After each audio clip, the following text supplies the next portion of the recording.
on the News Channel 5 network. This is Titans Talk. Hey there, Titans Talk on your television. Steve Layman here with you. Glad you are here with us on this Monday night on News Channel 5. Plus, want to get your thoughts. Titans finally in the win column yesterday. A 16-14 victory over the Jacksonville Jaguars, snapping a 4-game losing skid. But man, it was close there at the end.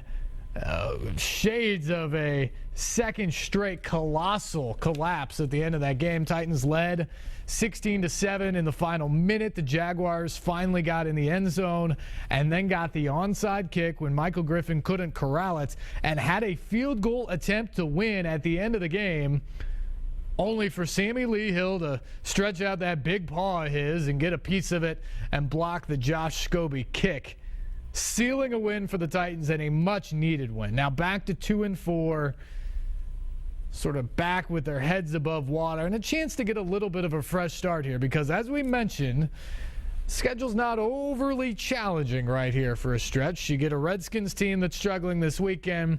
Then you get the Texans at home with a must-win division game. Then you've got a bye week to prepare for Baltimore and a struggling Steelers team after that. So a chance here to make some headway against this schedule and perhaps see if they can turn this season around and put themselves in the mix for the second half of the year. What did you see yesterday from that game? Excited about the victory? Frustrated about the way it ended? And do you see any chance that this team can turn it around? That win yesterday can be a fresh start and the start of a little run here midseason to get them back into a position where they can battle for an AFC wildcard spot, maybe in the second half of the year? Or do you just think that was the Jacksonville Jaguars, a team that hasn't won a game this season, has lost 9 straight games dating back to last year, including 2 to the Titans now, and that's what that was? That was the Titans beating a really bad football team at home. 737-7767 is the number, as always. Your opportunity to call up and get your thoughts heard tonight on the program. But let's begin tonight, as we do most weeks, with the highlights from yesterday and get you caught up to date on what happened, exactly how this game went down. The Titans had lost 4 straight, finally at home against the Jacksonville team that was winless on the year. Of course, the Titans lost to a winless Jags team at home last year. Jags lost 8 straight dating back to last year, but they marched 80 yards on their opening possession. Storm Johnson's first career touchdown gives them the early lead. 7-3 game second quarter. Charlie Whitehurst to Delaney Walker, 37 yards, hurdling into Jacksonville territory. Whitehurst threw for a career high 233 yards, 22 yards here to Hunter down to the 1. Justin Hunter catch sets up Jackie Battle from a yard out for his first touchdown of the season to put the Titans up 10-7 at the half. 13-7 game in the third. Jaguars driving, but Blake Bortles' pass is picked off by Bleedy Ray Wilson, who responded well after recent struggles. Bortles' 7th interception of the year set up another Titans field goal. Fourth quarter, defense comes up big again. Jason McCourty strips Cecil Shorts.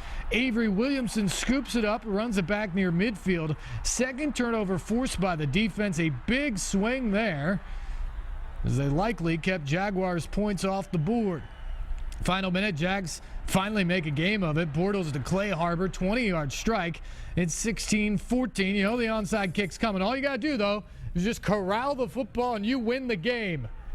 But Michael Griffin can't hang on, and Jacksonville recovers. So the Jags now probably have a chance to steal one. Josh Scobie lines up from 55 yards out, but it's Sammy Lee Hill blocking it at the line. Titans survive and avoid a second straight collapse of epic proportions. Whitehurst with a career day as he gets the first win as a Titans quarterback, out-dueling Bortles, the prized rookie.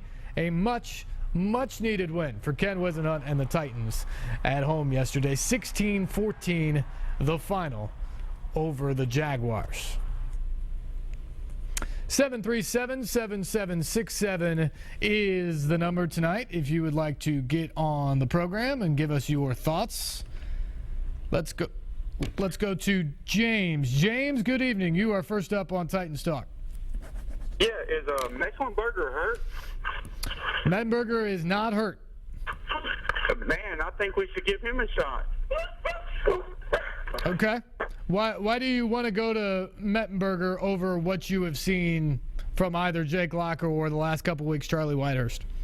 Well, I mean, if you think about it, look at all the other teams that bring in these rookie quarterbacks that seem to just spark the offense. Yeah, I think you have seen that in some places, and James, we appreciate the call.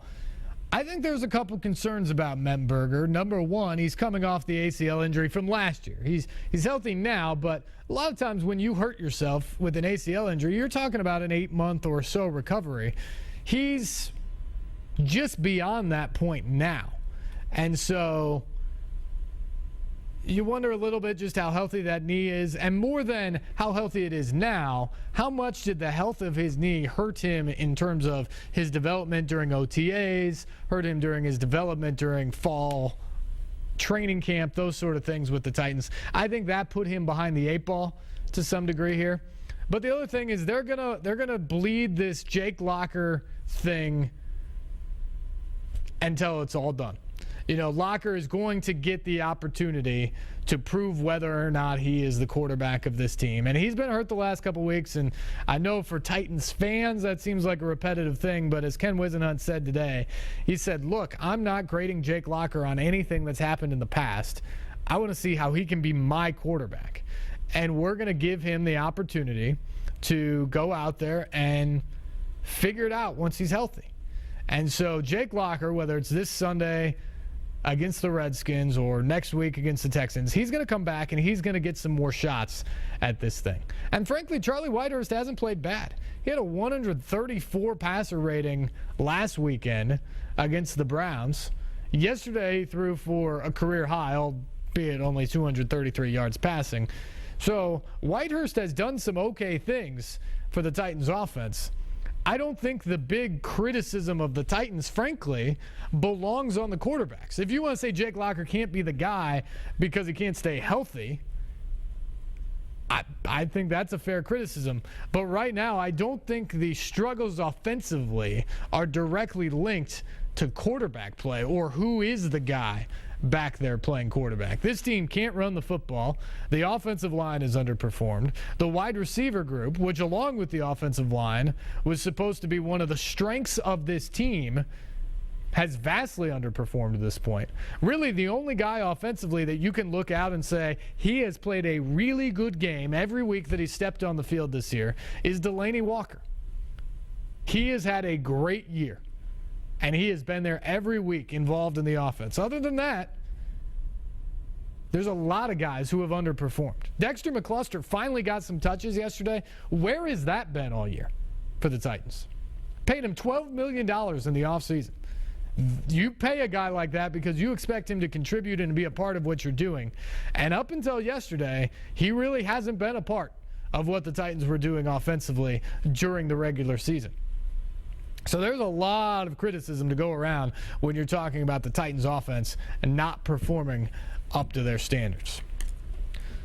Let's go to Josh. Josh, good evening. You're on Titans Talk. Hey, how you doing? Doing well. I guess mine would be more of a question more than a comment.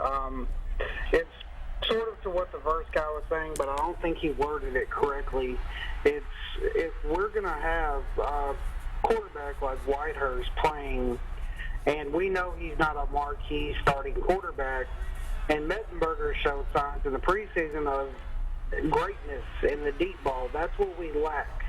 We have passes over the middle, we get lucky, we get first downs, we score, then our defense fails, and they come back. My question is, why not put Mettenberger in, give him an opportunity, even though Whitehurst hasn't showed a reason to pull him out yet? Because what are we going to do in the draft next year if we release Locker and there's no available free agent? Mettenberger could be that guy. Josh, I think you bring up a good point, and I think you're asking something that a lot of Titans fans are asking right now. I think there's a couple things there. Is while it's looked bleak early on, I don't think you can run a football team with the idea that you're playing for next year in week 5 or week 6 or week 7. And so for that reason, I think they're going to play the best guy, which to them, number one is Jake Locker. So if he's back healthy, he's going to play. But number two, in the stead, while he's out, I think they truly believe Charlie Whitehurst is better than Zach Mettenberger right now, based off of what they've seen in preseason things, what they've seen in every practice, what they see in the meeting rooms and all of that stuff. And that's why Whitehurst is getting the opportunity now to go out there and play. And he's played okay. So I think that's what you're seeing. I do think, though, there is a point, and I don't know when this is. I don't know if it's sometime after the bye week, if they lose the next couple of games, if it's in December, if you're completely out of it. But I do think there is a point this year that if the season is completely going awry, that Zach Mettenberger is going to get a shot. The Titans are going to turn it over to him and see if he can provide a spark, see if he can play at an efficient level and do something with this offense so they have a better understanding to go into the draft next year. But I also think, too, while you maybe don't see it all as fans, because, or us in the media either, because we're not allowed to watch practice every day, I think there is a constant evaluation going on right now of Zach Mettenberger in the meeting rooms and on the practice field in terms of whether or not he can be an NFL quarterback. A starter, a backup, all of that stuff. So I think they're constantly evaluating him. And I think at some point, this season probably, you're going to see him out there with the show his to run. And he's going to have to prove himself whether or not he can be the quarterback that they want him to be. Got to take a break. We're at that time. First break of the show. 737-7767 is the number. More thoughts from you coming on the quarterback situation, on what you saw yesterday from the Titans. A win, finally. Is it something to be excited about? Is it just delaying the inevitable? What do you think? Want to hear from you. Stay with us. You're watching Titans Talk.